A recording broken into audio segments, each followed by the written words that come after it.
I've been married to my wife for 4 years now. We're still relatively new to marriage, but we dated for 2 years before tying the knot. Our relationship appeared strong with no signs of trouble. Our love was genuine and we'd built a foundation of trust during our courtship. I'm 30 years old and she's 26. The incident that brought my wife's cheating to light occurred on July 4th during a party organized by my wife's friend. Let me give you a bit of context before delving into the incident itself.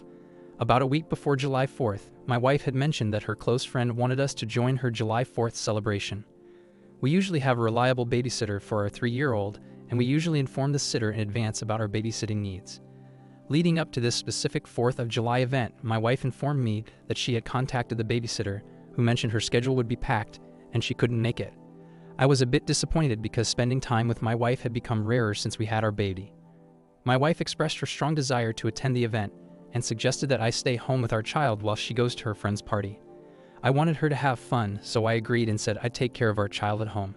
Now here's the twist. My wife knew I wasn't exactly a big fan of her friend. Her friend is still single, and while my wife is 26 years old, her friend is 3 years younger and a bit more carefree. I don't want to come across as controlling, especially since my wife is an adult. I simply advise her to watch out for her friend because she might not be the best influence. Now on the morning of July 4th, I took an unusual step and decided to call the babysitter myself. Normally, my wife handles these arrangements, and I had to find the sitter's number on my wife's phone. My thinking was that if I offered the babysitter a higher hourly rate, she might change her mind and agree to take care of my child that evening. If it works out, I plan to surprise my wife and let her know we could go to the event together after all.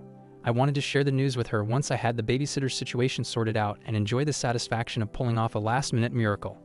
Things started to unravel when I called the babysitter and asked her to reconsider sitting for my son that evening, even though she had initially declined. She appeared surprised when I used the word reconsider and told me it was the first time I had asked her about that day. Her surprise caught me off guard too, and I inquired if she remembered my wife calling her to arrange the evening a week earlier. She confirmed she hadn't received any call from my wife. I quickly improvised and told her that my wife had actually called a family member instead. That's when it became clear to me that my wife had lied for some reason, although I couldn't figure out why. It was definitely a cause for concern. I arranged for the sitter to come to our house at 10 p.m., and my wife mentioned she would be leaving around 8 p.m. for the event. Before ending the call with the sitter, I made sure to tell her not to inform my wife about her coming over. I explained that I wanted to surprise my wife and keep the outing I had planned a secret. I almost stumbled over my words when the sitter reminded me that I had mentioned my wife's earlier attempt to secure the date and time. I managed to cover it up by saying that we both thought the date night might have been canceled, but since she was on board, it would still be a nice surprise. As scheduled, my wife left around 8 p.m. I waited patiently for the sitter, who arrived on time. Once she was there, I headed to the party my wife had mentioned. Honestly, I had a suspicion that she might not show up and go somewhere else instead, but to my surprise, she was indeed at the party. Her friend greeted me as I arrived. Seeing me there surprised her, and she quickly called my wife over. It's an understatement to say she was just shocked.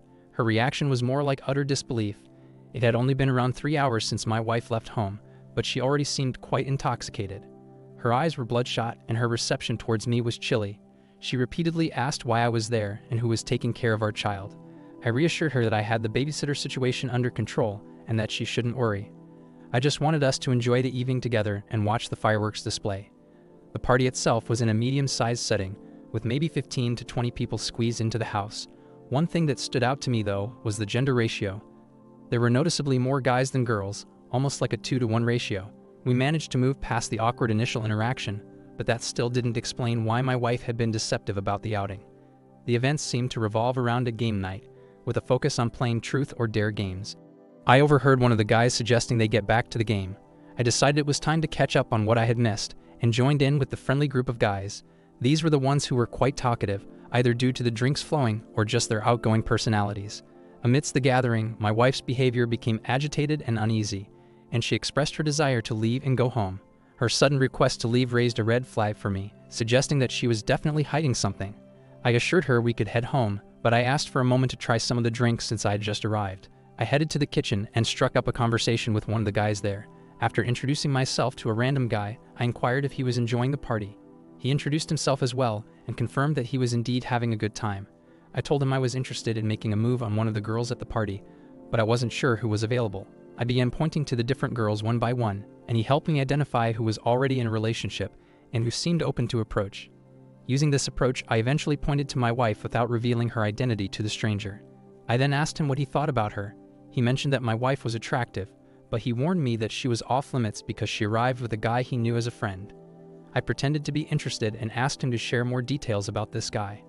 The stranger went on to give me information about my wife's affair partner, explaining that they had met at a concert and had been involved with each other intimately since then. This revelation really hit me hard.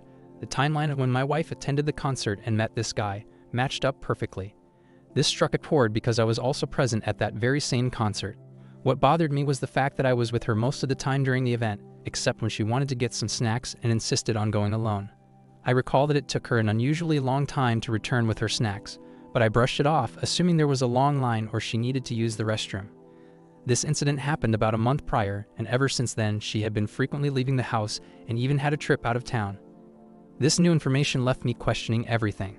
The stranger was bragging about my wife as if she were some kind of prize he'd won for his friend. He kept on talking, sharing a few more details. He explained that he had come to the party to pursue my wife's friend, whom he described as a free spirit.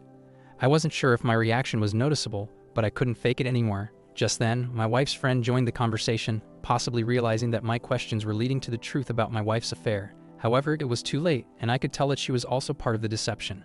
I excused myself from the conversation, but asked my wife's friend about my wife's whereabouts. She suggested checking the patio, and that's where I found my wife talking to the guy. It seemed like they were either having a heated discussion or she was trying to convince him of something.